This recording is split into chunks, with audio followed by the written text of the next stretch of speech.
पवित्र श्रीमद् भागवत गीता, पवित्र चारों वेद, पवित्र कुरान शरीफ, पवित्र बाइबल, पवित्र गुरु ग्रंथ साहिब, पवित्र कबीर साहिब की वाणी में छुपे हुए गूढ़ रहस्य अर्थात तत्व को जानने के लिए कृपया अवश्य सुनिए जगत गुरु तत्वदर्शी संत रामपाल जी महाराज के मंगल प्रवचन। किसी का चोरी हो जाती है और कोई बताने वाला कहता है आकर के भाई तुम्हारे चोरी होगी है और पता नहीं कितना नुकसान हुआ, अपना घर संभाल जाके। तो उसको तो अगर यदि उसने भांग ना पी रखी होगी, नशा नहीं कर रखा होगा, तो इतना ही संकेत बहुत है। वो तुरंत चल पड़ेगा अपने घर को, सो काम त्याग कर भी जाकर संभालू के कारण बना कैसे हुई चोरी। और यदि उसने शराब पी रखी है या भांग पी रखी है तो वो कहेगा एक बार फिर बताना, वो कहेगा तुम्हारे घर में चोरी होगी। तो क्या वो ये कहेगा कि गा के सुना? और गा के सुनाएगा तो शराबी ही सुनाएगा उसको, कहेगा तुम्हारे चोरी हो गई। फिर वो जिसके चोरी होगी वो कहेगा हा क्या बात की, बहुत अच्छा कहा। और फिर दूसरा शराबी भी कहता है तुम्हारे चोरी हो गई, तो वो कहता आहा इसने बहुत अच्छा बनाया, इसने सही गाना सुना। और दूसरा तीसरा फिर कहता है, वो भी कहता है तुम्हारे चोरी हो गई। अरे वाह भाई वाह, कमाल कर। अरे नादान, ये कोई बात हुई? अगर होश में हो तो ये गाने और ये लटोटर आवश्यकता नहीं पड़ेगी आपको, ये सुरीली आवाज में गा के सुनाओ।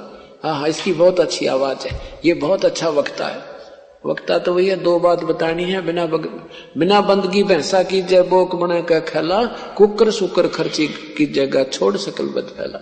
इतना संकेत बहुत है कि अगर भक्ति नहीं की तो पशु बनोगे और फिर ऐसी दुर्गति होगी, ये बुराई त्याग दो, सब बदफैल त्याग दो।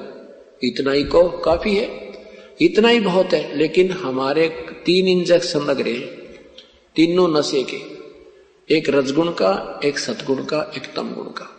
और ये इंजेक्शन इस एंटीबायोटिक ज्ञान से ही समाप्त होंगे, निष्क्रिय होंगे, अन्यथा इसका कोई विकल्प नहीं है, कोई अल्टरनेट उपचार नहीं है। तो वो भी गाने वाले भी नशे में हैं और सुनने वाले, न्यू कहने वाले, हाँ सुना, ओहो इसकी बहुत अच्छी वाणी, ये बड़ा अच्छा वक्ता है, क्या बात की, वो संत बड़े अच्छे प्रवचन करता है। प्रवचन तो 2 अक्षर की बात होती है भाई, भक्ति करो, बुराई त्याग दो, परमात्मा का नाम लो। ये बहुत बुरा हाल होगा, पशु बनेगा, पक्षी बनेगा। फिर भी संतों ने जैसे पहली क्लास के बालक को समझाया करें, A for apple, B for book, इस तरह के गाने को कहा भी है। बाकी नो नहीं ढोलक ढालक बांध के फिर तू सुना फिर तू सुना है। बच्चे अगर कहें कि इस अध्यापक ने अच्छा नहीं गाना था, दूसरे अध्यापक को बोला, वो सुना होगा हमने ए फॉर एप्पल।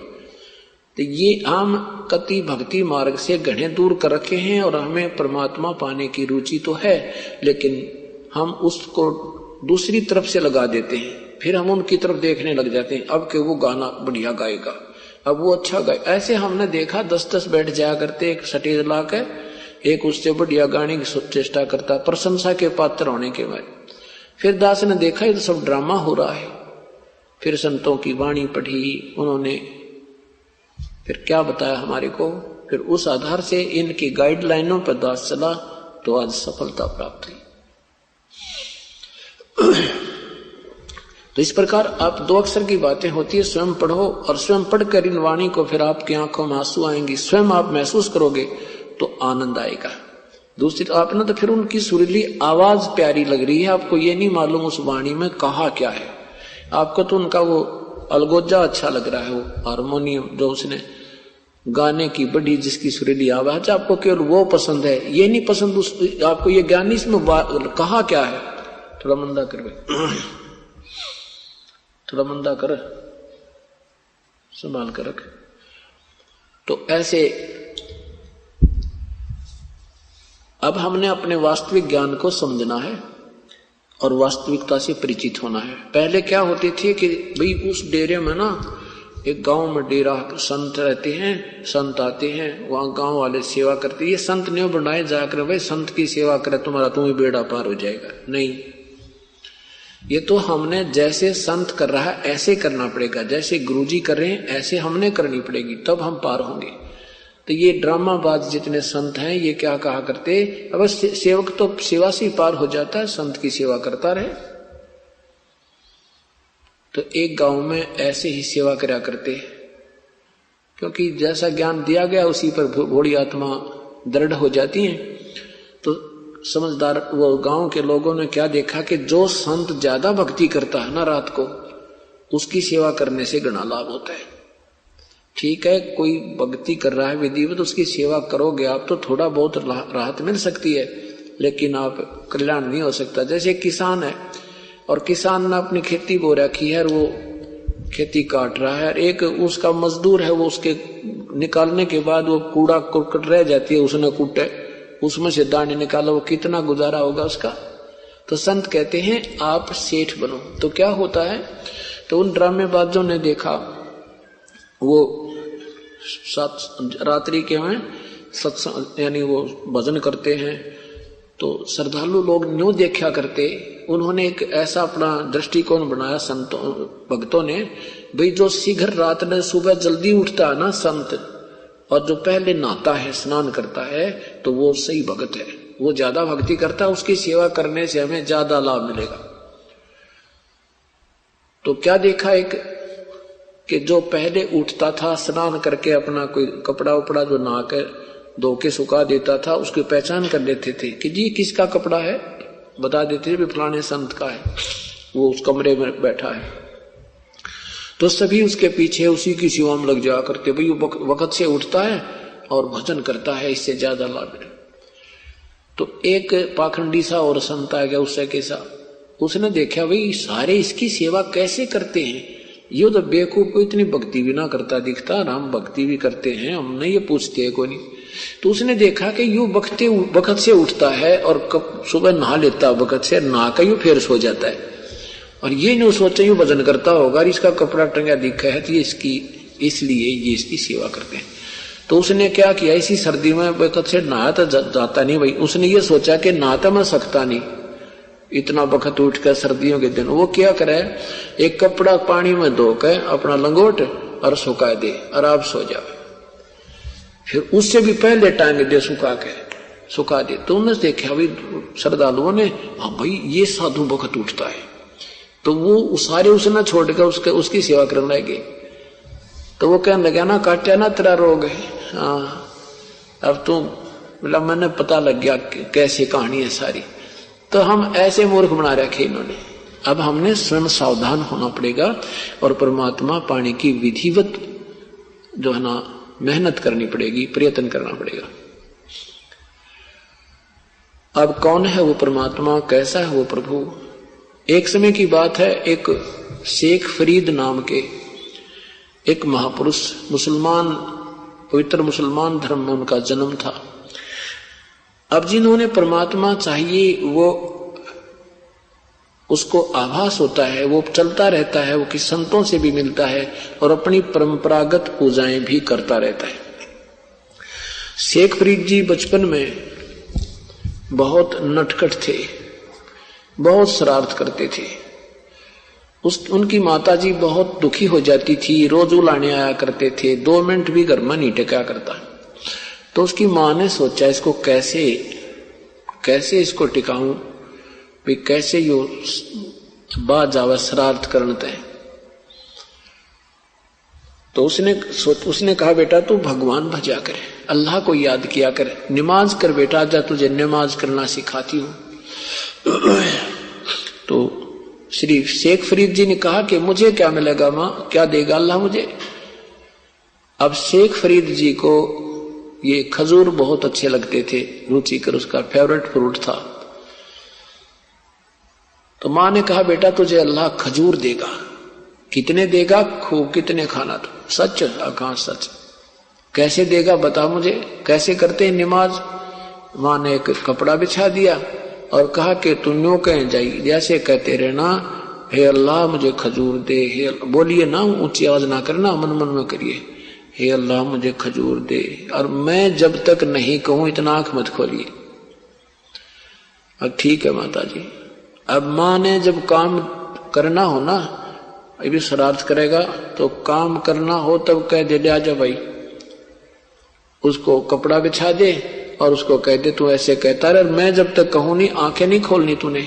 अच्छा माता जी, नहीं तो अल्लाह खजूर नहीं देगा तुझे। ठीक है माता जी।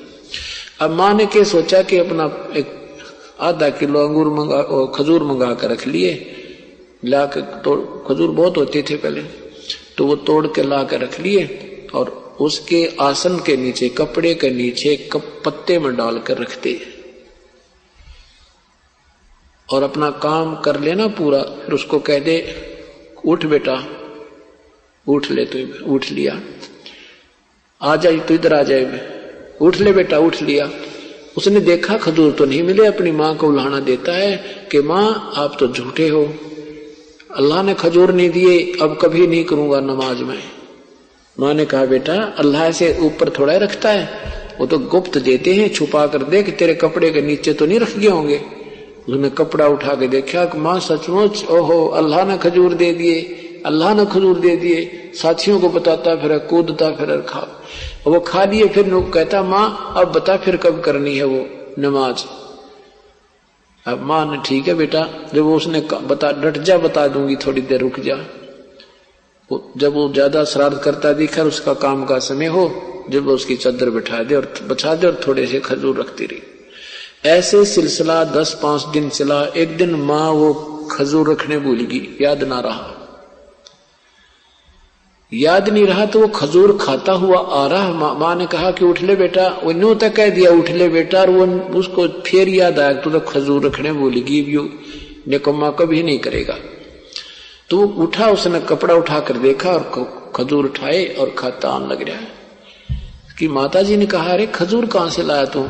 वाह भाई वाह, माँ वाह, रोज ही देता अल्लाह मुझे खजूर, अल्लाह खजूर देता है। उसकी माँ हैरान है कि आज तो मना खजूर रखे नहीं इसके लिए।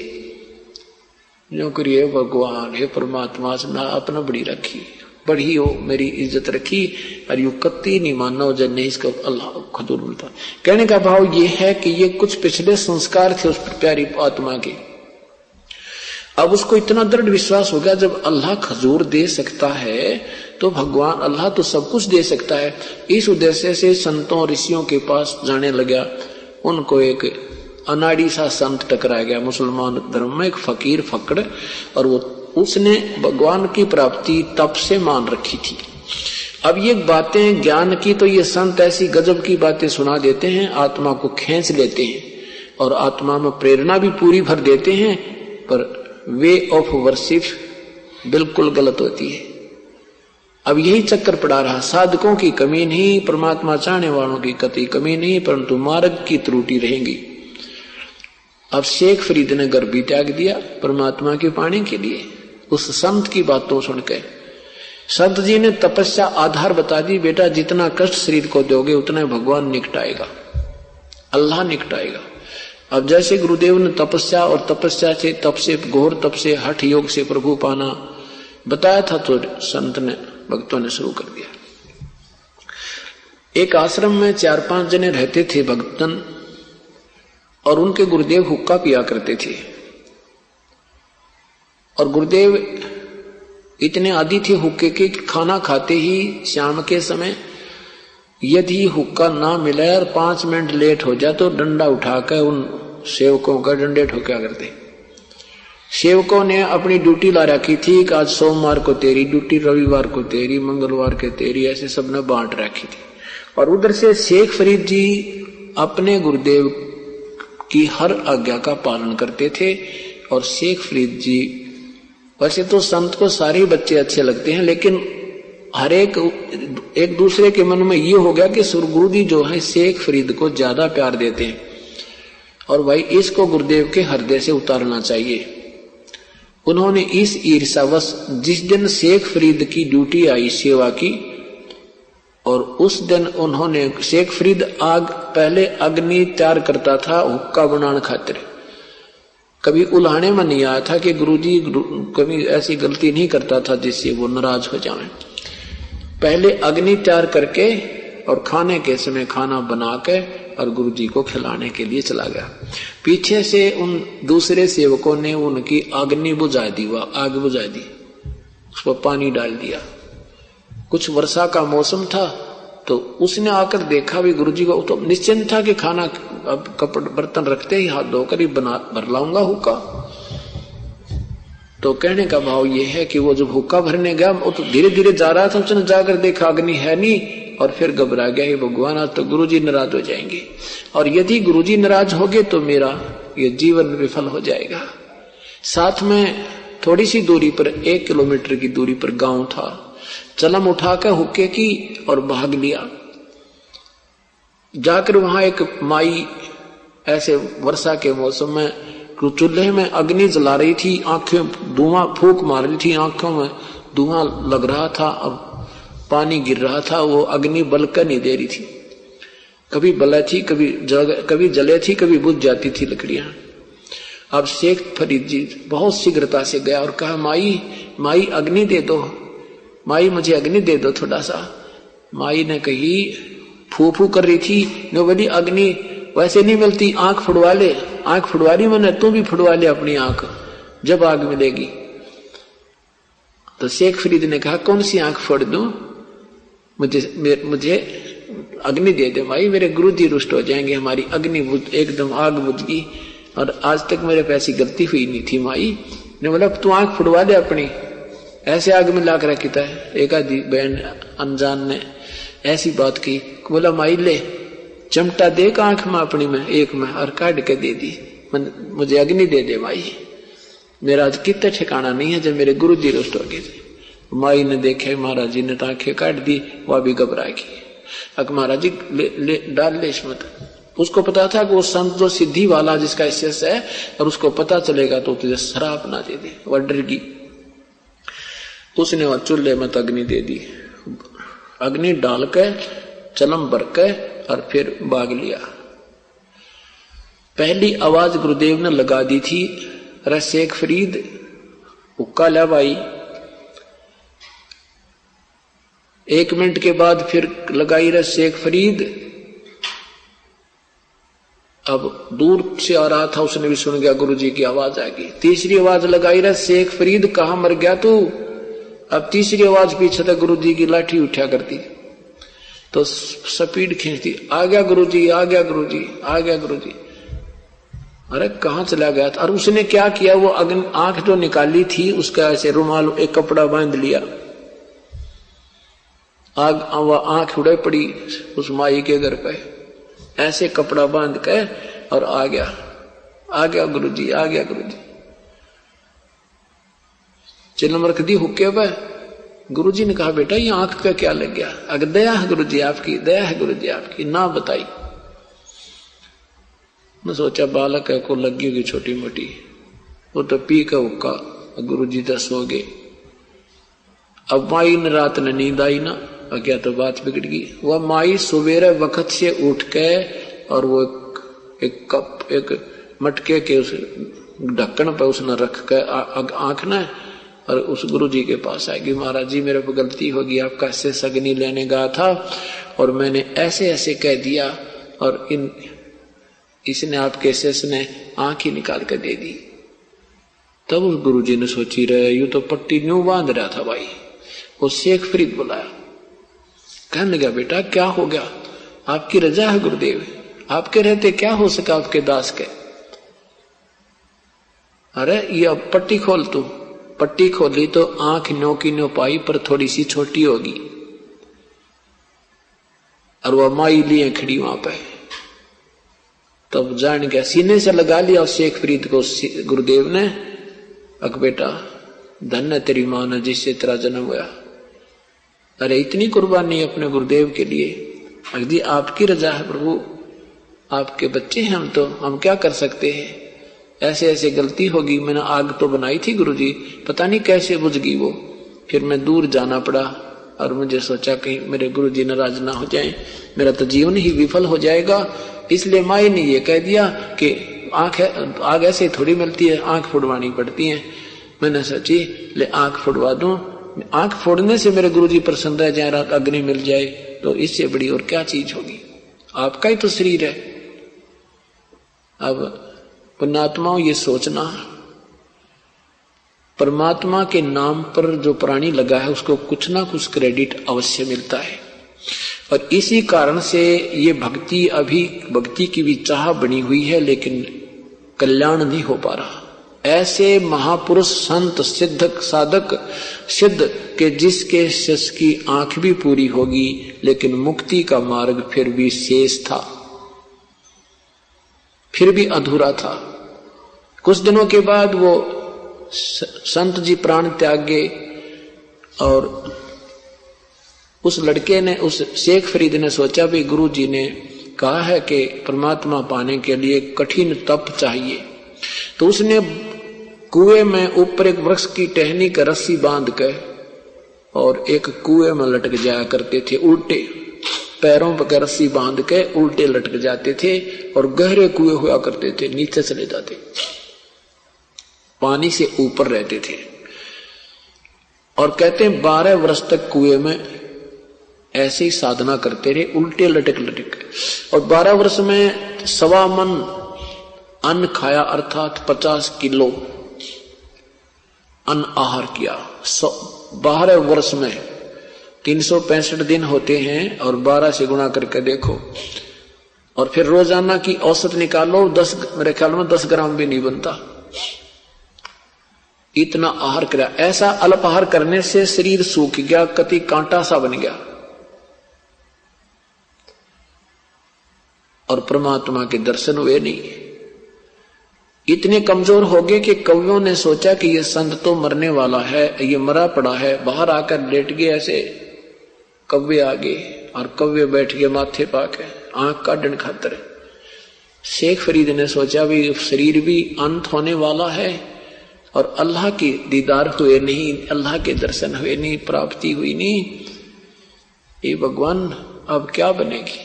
तो क्या कहता भी कव्यो, एक काम करना, मेरी आंखें मत निकालना, मेरी आंखें छोड़ दो, मेरे शरीर पर कोई मांस तुम्हें मिले तो उसको खा लो, हो सकता है मुझे कभी अल्लाह रहम करे, मुझे दर्शन दे दे। ऐसे वो बोले तो कौवे उड़ गए, कभी ये जीवित है। अब उसने सोचा यहां तक कौवे फिर सताएंगे, उल्टा फिर जाकर के कुएं में लुढ़क गया और धीरे धीरे नीचे जाके और इतनी बुरी तरह रोने लग गया, हे भगवान अल्लाह के दर्शन हुए नहीं, शरीर अंत होने वाला हो गया, क्या त्रुटि रही हमारे अंदर, क्या कमी आई हमारे में। इतने में वो परमेश्वर पूर्ण ब्रह्म उसी कुएं के ऊपर आकर प्रकट हो गए। कबीर देव, कबीर अल्लाह कबीर पूर्ण ब्रह्म। अब परमेश्वर ने आकर के उसकी रस्सी बाहर खींच ली, ऐसे बाहर निकाल लिया जैसे कुएं से पानी निकालते हैं पात्र से। अब शेख फरीद ने सोचा ये कोई शरारती व्यक्ति आ गया है, तुझे बाहर निकाल रहा है, क्योंकि पहले भी जैसे गवाले होते थे पाली, वो पकड़ के रस्सा शेख फरीद का ऐसे हिला देते थे, वो बेचारा कभी इधर लगता था कभी इधर लगता था। तो उन तो बच्चे चले जाते थे ऐसे कर करा के 1-2 बार हिलाकर। तो उसने सोचा आज बिल्कुल शरारती आ गया, इसने मैं बाहर ही निकाल लिया। तो ऐसे उल्टा लटके लटके जो परमात्मा ने बिल्कुल बाहर निकाल लिया और ऐसे पकड़ रखा उसको। शेख फरीद कहता है, भाई मुझे क्यों दुखी करता है, मैंने क्या बिगाड़ा है तेरा, मैं अपना काम कर रहा हूं, आप अपना काम करो। परमेश्वर ने कहा आप क्या कर रहे हो भक्तजन, कि मैं अल्लाह की प्राप्ति के लिए प्रयत्न कर रहा हूं, अल्लाह के दर्शनार्थ मैं भक्ति कर रहा हूं, साधना कर रहा हूं। परमात्मा ने कहा कि मैं अल्लाह हूं, मैं परमेश्वर हूं। शेख फरीद कहता है संतों के साथ मजाक नहीं करते, परमात्मा को मजाक नहीं बनाना चाहिए, पाप लगता है। भाई आप अल्लाह नहीं हो सकते। परमात्मा ने कहा क्यों, क्या बात है।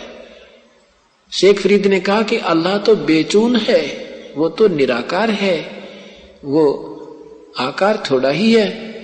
परमात्मा ने कहा फिर आप क्या कर रहे हो कुएं में, आप कह रहे हो कि मैं तो अल्लाह के दीदार के लिए साधना कर रहा हूं, क्या निराकार के दीदार हो सकते हैं।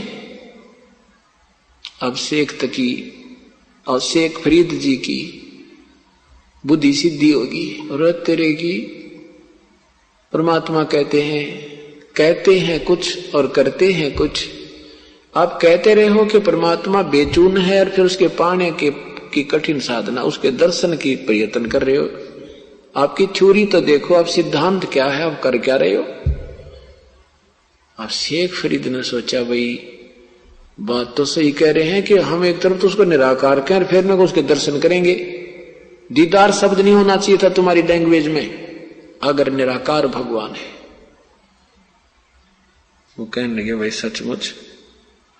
उसने सोचा भी भगवान नहीं है यूं तो भगवान का जानकार सही है। जब एक के सेकंड में, एक के वचन में मेरी बुद्धि के सारे सीधे सक्रिय हो गए और तेरा गजब हो। एक तरफ निराकार बता रहे हैं, फिर उसको देखने के लिए हठ योग और शरीर खत्म कर दिया। तो परमात्मा ने कहा भाई मैं वो बाखबर हूं जो तुम्हारी कुरान शरीफ की सूरत फुरकानी नंबर 25 आयत 52 से 59 में वर्णन है। आपके हजरत मोहम्मद जी का अल्लाह खुद कहता है कि मैं उस परमेश्वर के विषय में कुछ नहीं जानता, उसकी भक्ति विषय में नहीं जानता, लेकिन वो परमात्मा वही है जिसने 6 दिन में सृष्टि रची, 7वें दिन तख्त पर जा बैठा। वो अल्लाह कबीर है और वो अल्लाह कबीर मैं हूं। अब शेख फरीद ने सोचा अल्लाह नहीं है तो अल्लाह का जानकार अवश्य है। पैर पकड़ लिए ऐसे उल्टे लटके और कहा मुझे मार्ग बता दे, मैं बहुत भटक चुका हूं। तो परमात्मा ने कहा कि इस शरीर के साथ क्यों दुश्मनी कर रखी है तुमने। आप आहार करो पर थोड़ा करो। अंजल संयम, अंजल प्रथम अंजल संयम राखे, योग युक्त सब सतगुरु भाखे।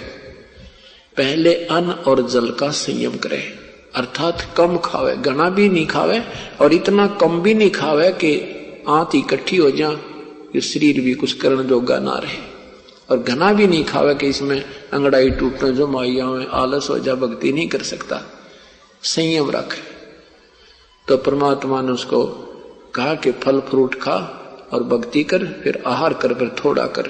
परमात्मा उस दिन के बाद वो शेख फरीद अपने उस परमेश्वर के साथ ही रहने लगे और सतभक्ति की और परमात्मा की प्राप्ति की। अब आपको दिखाते हैं कुरान शरीफ में लिखा है कि परमात्मा कैसा है। पहले आपको पवित्र बाइबल दिखाते हैं, क्योंकि पवित्र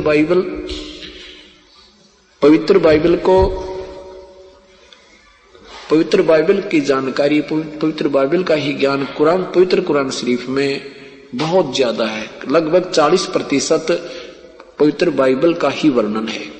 और पवित्र बाइबल जी को और कुरान को सभी मुसलमान भी और ईसाई भी बहुत ही ऑथेंटिक मानते हैं। एक नंबर पे बाइबल है, दूसरे नंबर पे ये अन्य कुरान आती है, ऐसा उनका सभी का मानना है। तो अभी तक किसी ईसाई, पवित्र ईसाई धर्म के अनुयायी को पूछ कर देखो कैसा है भगवान, अंग्रेजी में बोलेंगे गॉड इज फॉर्मलेस, परमात्मा निराकार है। और पवित्र बाइबल को वो 1 नंबर का शास्त्र मानते हैं। पवित्र बाइबल कहता परमात्मा मनुष्य जैसा साकार है। अपनी आंखों देखेंगे हम, तब विश्वास होगा कि सचमुच वो परमात्मा साकार है, निराकार नहीं है। पवित्र बाइबल देखिए, उत्पत्ति ग्रंथ ये है बाइबल, पवित्र शास्त्र बाइबल। और इनके ये कहां से छपा है,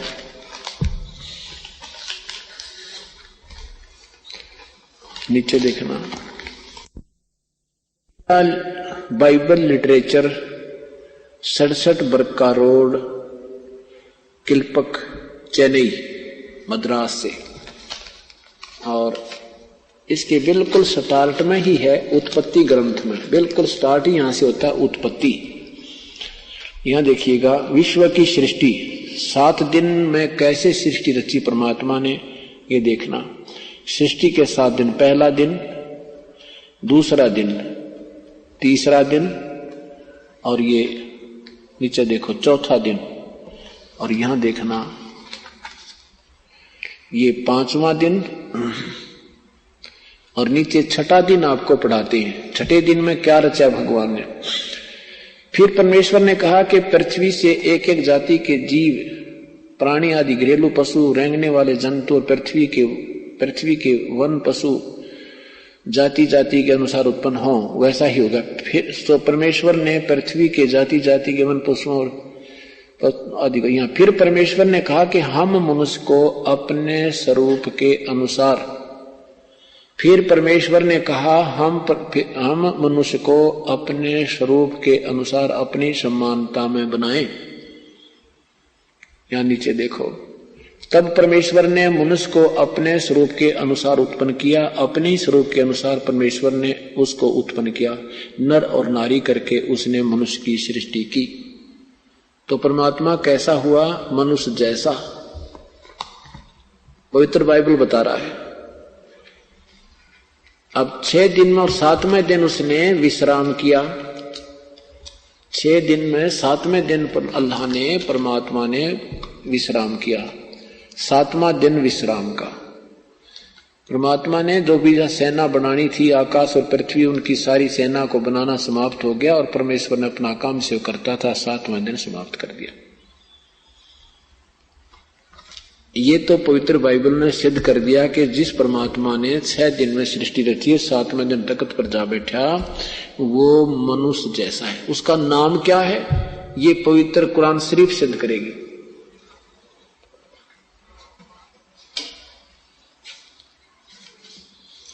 ये देखिएगा कुरान शरीफ,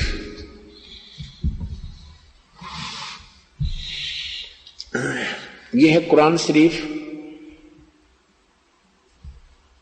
ये इसमें लिखा है कि यह वह इलामी किताब है जिसमें कोई संदेह की गुंजाइश नहीं, अर्थात इसमें जो लिखा वो बिल्कुल ओके है और बहुत ही ऑथेंटिक सत्य है।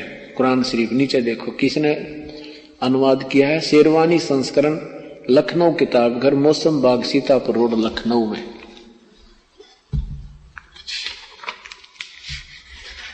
ये कुरान शरीफ ये है, नीचे देखना, लखनऊ किताब, प्रकाशक है लखनऊ किताब घर, मौसम बाग, सीतापुर रोड, लखनऊ। और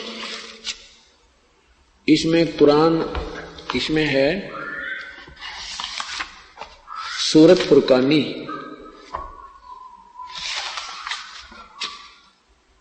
सूरत फुरकानी संख्या 25। यह कुरान शरीफ सूरत फुरकानी नंबर 25, 52 में देखें। इसमें क्या लिखा है कि फला तुतियल काफिरीन व जाहिदहुम बिही जिहादन कबीरन। इसका क्या हिंदी अनुवाद किया है इन्होंने कि तो ए पैगंबर, हजरत मोहम्मद का जी का खुदा हजरत मोहम्मद जी को कह रहा है कि ए पैगंबर, तुम काफिरों का कहा न मानना और इस कुरान शरीफ की दलीलों से उनका सामना बड़े जोर से करो। इन्होंने कबीर का ना अर्थ बड़ा कर दिया, कबीरन, जैसे इन्होंने कबीरन लिखा, यहां देखना, ये कबीरन लिखा, कबीरन, ये कबीर शब्द है। कबीर कहो, कबीरा कहो, कबीरन कहो, खबीरा कहो, इसी का प्रमाण इन्हीं के माध्यम से और देता। ये कुरान शरीफ कहो चाहे कुरान मजीद कहो, इन दोनों का एक ही अर्थ होता है। और कुरान मजीद यही सूरत फुरकानी इसमें लिखी है, इसमें कबीरा लिखा, कबीरा, इसका शब्द इन्होंने कबीर लिखा, कबीरा।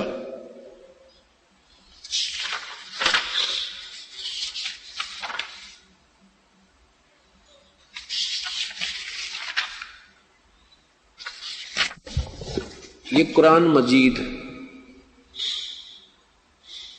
ये वही ज्यों की त्यों है, इसमें आगे पीछे कुरान लिखी आयतें सिर्फ इतना अंतर है। और इसका अनुवादक है तर्जुमा फतेह मोहम्मद खां साहिब जलंधरी, प्रकाशक Mohammad and company, Bombay 59, Farid book depot, Delhi 6 से ये प्रकाशित है।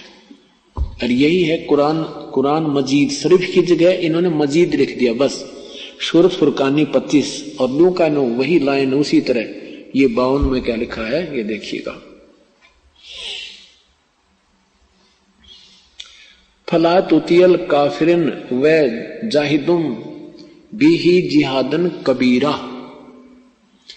यहां कबीरन लिखा है, इसमें कबीरा लिखा है, बस इतना, एक ही बात है। कबीर कहो, कबीरा कहो, कबीरन कहो, ये उसी परमात्मा का अपनी अपनी लैंग्वेज में बोलते हैं। जैसे गॉड को गोद भी बोल देते हैं, गोद, तो हिंदी में लिखेंगे उसको गोद भी लिख देना, चाहे गॉड लिख देना, हिंदी लिखेंगे तो यही बात है।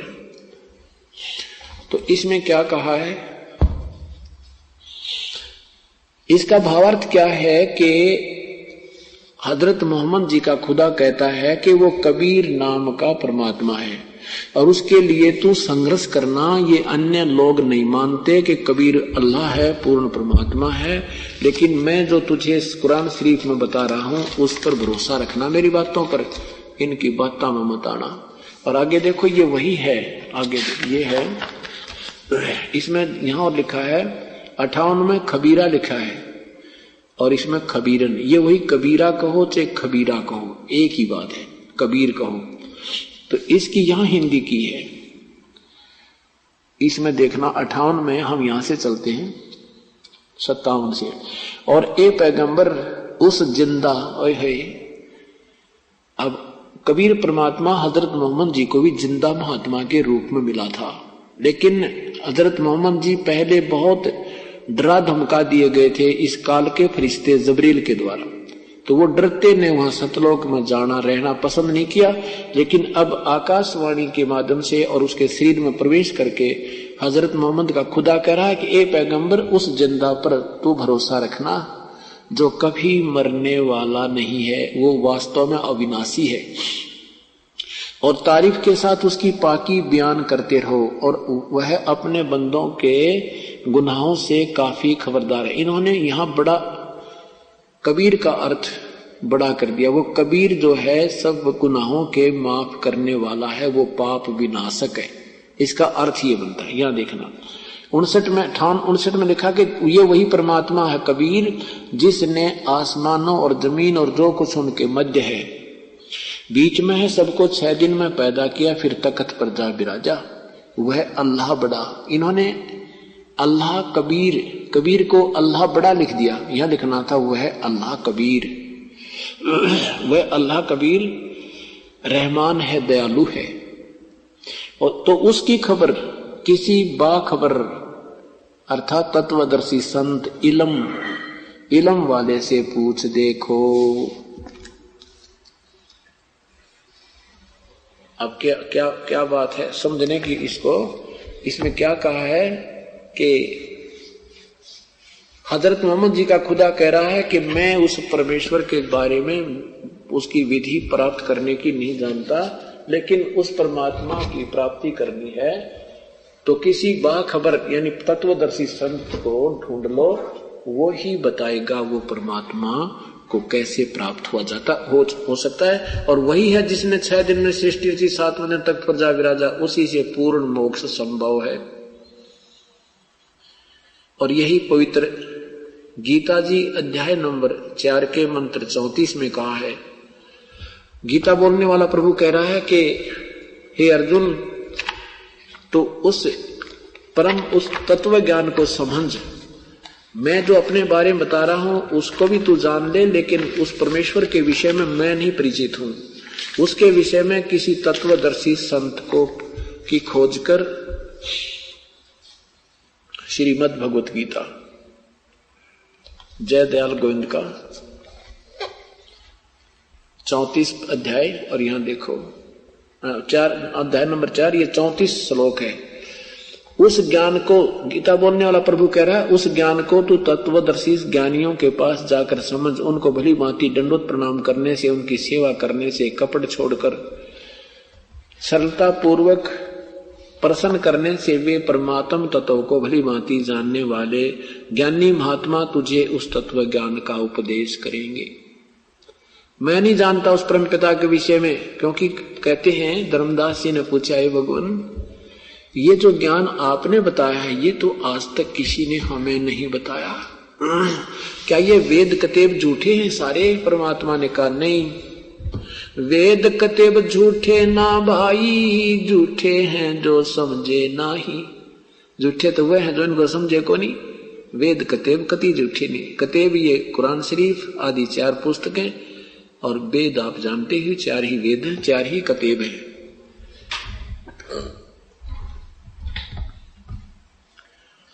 अब ये तो 2 पवित्र धर्मों के सदग्रंथों ने मिलजुल कर सिद्ध कर दिया कि परमात्मा सह शरीर है, उसका नाम कबीर है, और शरीर भी उसका मनुष्य दृश्य है।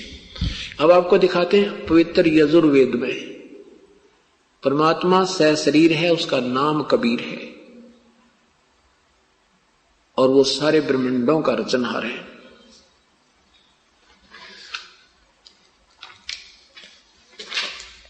अध्याय नंबर 1 का मंत्र नंबर 15 में अग्नि तनुरसी शब्द आया था, लेकिन महर्षि दानंद जी ने उसका अनुवाद नहीं किया, क्योंकि वो परमात्मा को निराकार, अपने सत्यार प्रकाश में परमात्मा को उन्होंने निराकार लिखा है। अपनी उस सोच को ऊपर रखने के लिए पवित्र वेदों का ज्ञान भी घुमा दिया कि किसी को समझ में ना आ जाए। यजुर्वेद महर्षि दानंद सरस्वती द्वारा लिखा गया है, अनुवाद किया गया, लिखा नहीं, अनुवादित। ये तो वेद तो अनादि हैं, ये बिल्कुल मूल संस्कृत सही है। अग्ने तनुरसी वाचो विसर्जनम देव वित्तेत्वा ग्रीष्म आदि आदि, नीचे देखो। तो इसमें ये अग्नि शब्द कहीं पर भी नहीं है। यहां देखिए संस्कृत में, ये ब्रैकेट में संस्कृत है, ये वृद्धग्रावा असी वानस्पत्य, इसमें कहीं भी अग्नि शब्द नहीं है। ये देखो, कहने का भाव यह कि 11 शब्दों के अर्थ नहीं किए स्वामी जी ने, कि कहीं किसी को पता ना लग जा और पोल खुल जा तेरी। ये फिर आगे चला, क्योंकि यजुर्वेद का इन्होंने अध्याय, पूरे यजुर्वेद का अनुवाद किया है। अब 5वें अध्याय के प्रथम मंत्र में 2 बार लिखा है, अब इसको छुपाए कैसे? 5वें अध्याय के अंदर 2 बार लिखा, अग्ने तनुरसी विष्णुवे त्वा सोमस्य तनुरसी। अग्ने तनुरसी विष्णुवे त्वा सोमस्य तनुरसी। तनु मानस, ये देखो यहां कैसा अनुवाद किया महर्षि जी ने कि हे मनुष्यों, तुम लोग जैसे मैं जो हवि, अग्नि माने बिजली प्रसिद्ध रूप कर दिया है। अग्नि के तनु शरीर, तनु माने तो शरीर कर दिया, ठीक है। असी माने है, और अग्नि माने बिजली प्रसिद्ध रूप। देखो इधर अग्नि के, अग्नि माने परमात्मा होता है, इन्होंने आप ही ठोक कर कहा है, और स्वयं भी इन्होंने फिर अग्नि माने परमेश्वर, अग्नि माने परमेश्वर न जाने कितनी बार लिखा है। और जहां पर लिखना था अग्नि माने प्रभु, वहां चूक गए, वहां लिखा ही नहीं, जानबूझ करने लिखा। ये देखो इन्हीं के द्वारा अध्याय नंबर प्रथम के मंत्र नंबर 5 में अग्नि माने सत उपदेश करने वाले परमेश्वर, अग्नि माने परमेश्वर स्वयं लिख रहे हैं। आगे देखो ये 5 में, और यहां देखो अग्नि माने जगदीश्वर, और इस शब्द का इन्होंने 3 अग्नि माने परमेश्वर, इस शब्द का ये 5वां ये है अध्याय नंबर प्रथम का 11 नंबर मंत्र को 3 बार में किया है। ऐसा भी कर सकते हैं, इसका अनुवाद ऐसा भी कर सकते हैं। तो 2 बार तो इन्होंने अग्नि माने परमेश्वर लिखा, जगदीश्वर परमेश्वर लिखा, और तीसरी बार लिखा है अग्नि माने तीसरा पक्ष। ऐसे मैं ये नीचे देखो, अग्नि माने तीसरी बार में इसने अग्नि माने अग्नि माने अग्नि लिख दिया है। 2 बार तो ये कह रहे हैं अग्नि माने परमेश्वर, अग्नि माने परमेश्वर करके अनुवाद किया है, और तीसरे में किया कि अग्नि भी हो सकता है। तो अगर हम यहां हो सकता ही लेकर लिख ले कि अग्नि माने परमेश्वर भी लिख दें तो उस परमेश्वर से अश्लील हो जाता है। इन्होंने महर्षि दयानंद जी ने ऋग्वेद प्रथम मंडल का अनुवाद स्वयं किया है, और बिल्कुल प्रारंभ में ही कहा है कि जहां अग्नि माने अग्नि का अर्थ मिले, उस अग्नि शब्द मिले, उसका अर्थ अग्नि समझना। अब देख परमेश्वर समझना, अग्नि माने आग तो आम बालक बता देगा, और ऐसे धार्मिक ग्रंथों में जो महिमात्मक शब्दों के अक्षरों का ज्ञान संत ऋषि ही बताया करते हैं। तो इन्होंने स्वयं कहा है, देखिए ऋग्वेद हिंदी भाषा प्रथम मंडल महर्षि दयानंद सरस्वती द्वारा ही इसका अनुवाद है। बस एक ही मंडल का किया और नहीं किया इन्होंने, बाकी उसके बाद इनकी मृत्यु होगी थी। प्रथम मंडल इन्होंने क्या लिखा है, यहां अग्नि शब्द के, क्योंकि अग्नि शब्द से प्रारंभ होता है, ऋग्वेद अग्नि शब्द से प्रारंभ होता है। यहां देखना, यहां अग्नि शब्द के 2 अर्थ करने में प्रमाण है कि इस ऋग्वेद के मंत्र से यह जाना जाता है एक सद ब्रह्म के अग्नि इंद्र आदि अनेक नाम है, तथा इस यजुर्वेद के मंत्र से ये अग्नि आदि नामों से सच्चिदानंद आदि लक्षण वाले ब्रह्म को जानना चाहिए। यानी अग्नि माने परमात्मा ही माने। आगे देखो, इत्यादि सतपथ ब्राह्मण के प्रमाणों से अग्नि शब्द ब्रह्म और आत्मा इन दोनों का अर्थवाची है। इस प्रमाण से अग्नि शब्द से प्रजा शब्द करके भौतिक प्रजापति शब्द से ईश्वर का ग्रहण होता है।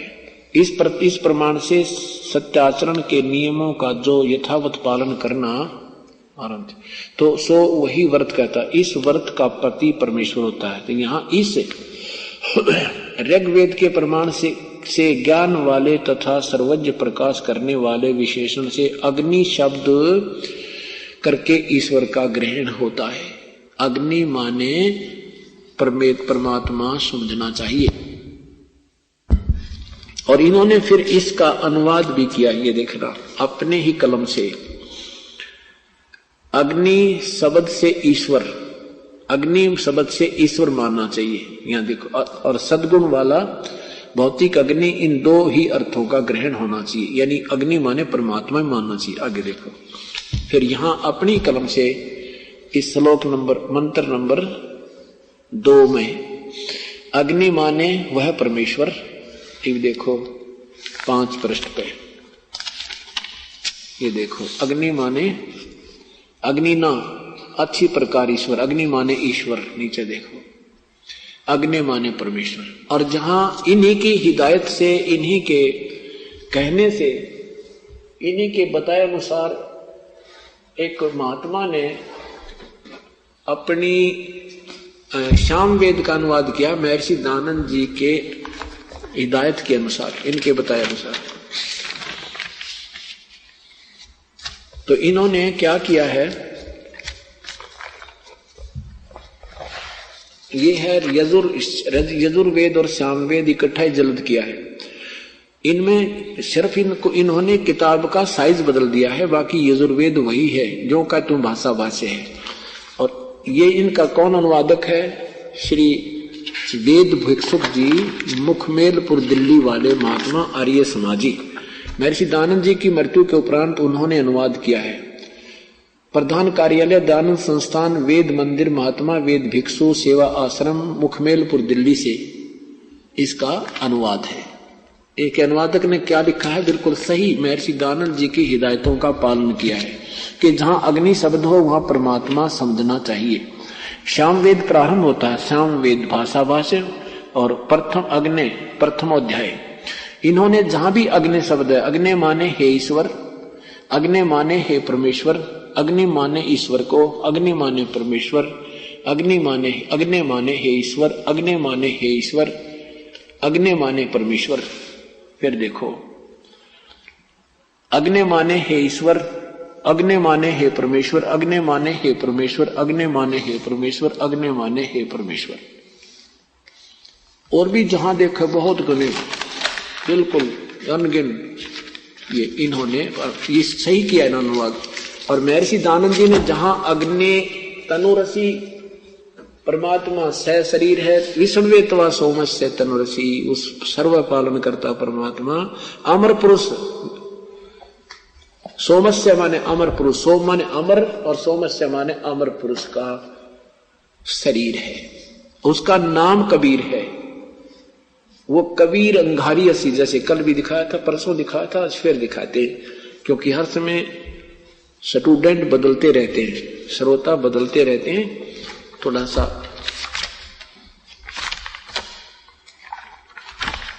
हमें ज्ञान हो जाए, फिर हम मार नहीं खाएंगे कभी भी, आजीवन, बल्कि कई पीढ़ी तक सुख हो जाएगा अपना। इन भ्रमित करने वाले संतों से पीछा छूट जाएगा अपना। ये देखिए 32वां अध्याय है ना, 5वें अध्याय का 32वां मंत्र है। इसमें लिखा है कि कबीर अंगारी असी, यजुर्वेद महर्षि दानंद सरस्वती जी द्वारा ही अनुवादित है। लेकिन हम मूल संस्कृत को हम भी देख सकते हैं, कोई जरूर नहीं होता। अध्याय नंबर 5 का 5वां अध्याय मंत्र नंबर 32 संस्कृत देखेंगे मूल पहले। उसी गसी कबीर अंगारी असी, कबीर हम इसे कबीर बोल देते हैं, जैसे हम वेद को वेद कह देते हैं। और कबीर, यहां कबीर अंगारी असी, अंगारी माने अंग माने पाप, अरि माने शत्रु।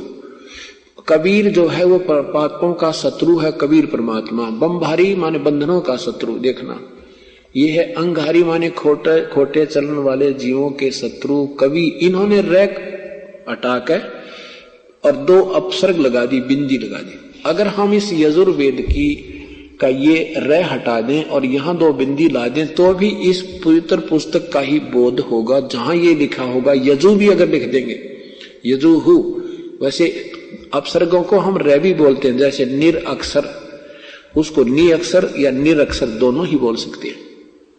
तो यहां जहां इन्होंने कवि लिख दिया है, इसको कबीर अगर ऐसा भी लिखेंगे तो भी हिंदी में हम इसको कबीर बोलेंगे। वो कबीर परमात्मा है। वो यहां लिखना था वह जीव पाप, ये देखना अंग माने पापों का शत्रु, कबीर असी, वो कबीर है। बस असी माने है, ये लिख ही रहे हैं, वो कबीर है। इन्होंने अर्थ कर दिया कवि का, कबीर कान पर जय कर दिया।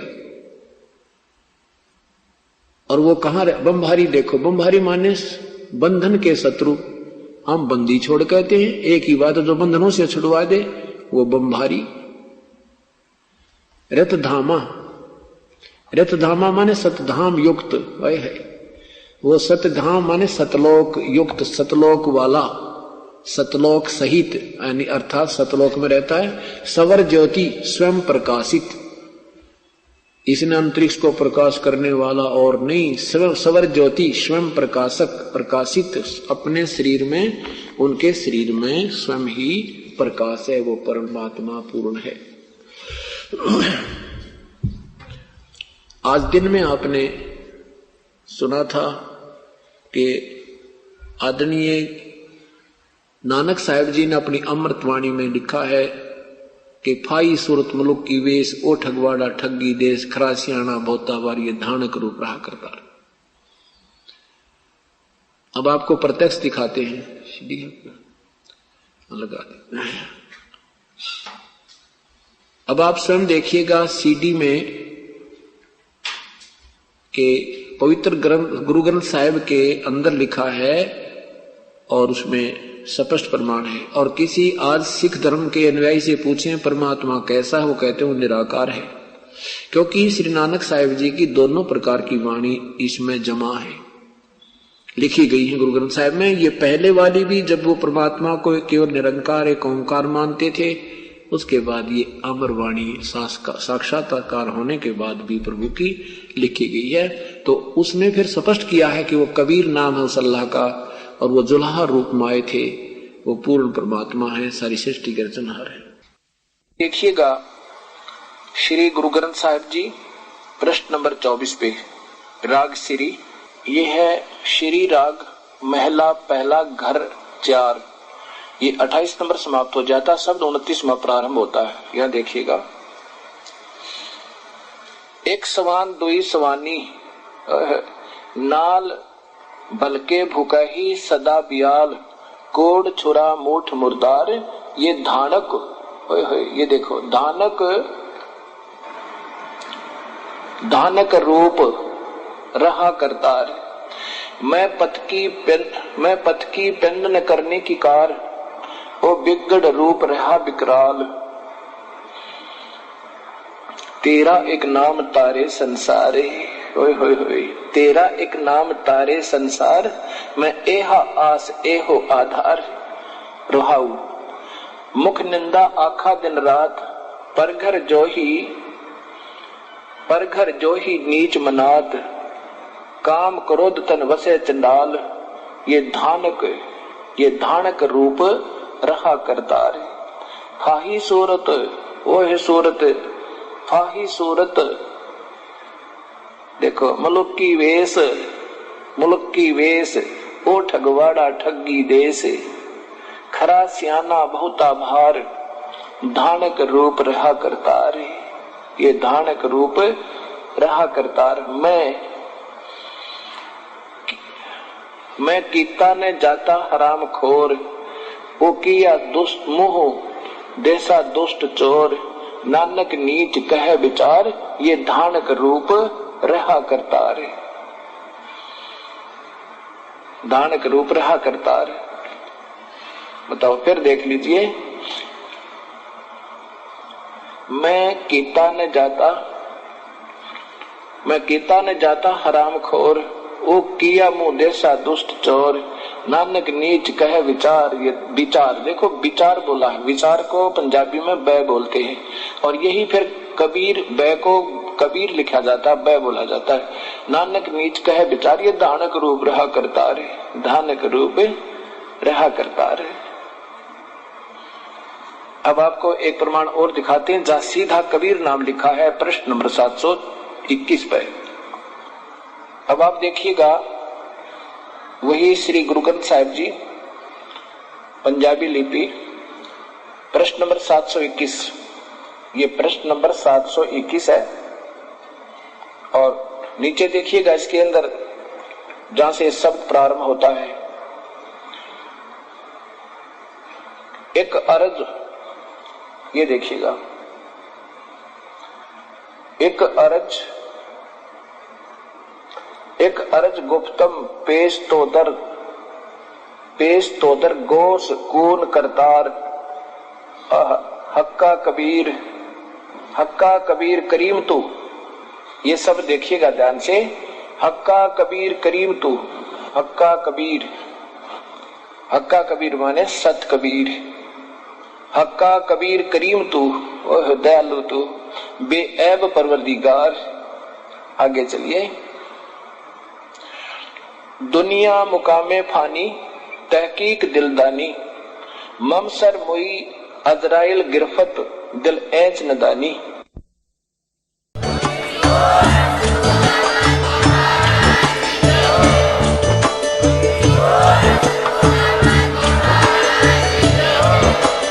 आप सुन रहे थे जगत गुरु तत्वदर्शी संत रामपाल जी महाराज जी के मंगल प्रवचन। अधिक जानकारी के लिए विजिट कीजिए हमारी वेबसाइट www.jagatgururampalji.org। संत रामपाल जी महाराज जी के शुभ आशीर्वाद से पूरे विश्व भर में 500 से भी ज्यादा नाम दीक्षा केंद्र हैं, जिन पर संत रामपाल जी महाराज जी द्वारा ऑनलाइन निशुल्क नाम दीक्षा दी जा रही है। अपने नजदीकी नाम दीक्षा केंद्र का पता करने के लिए संपर्क करें 8222880541।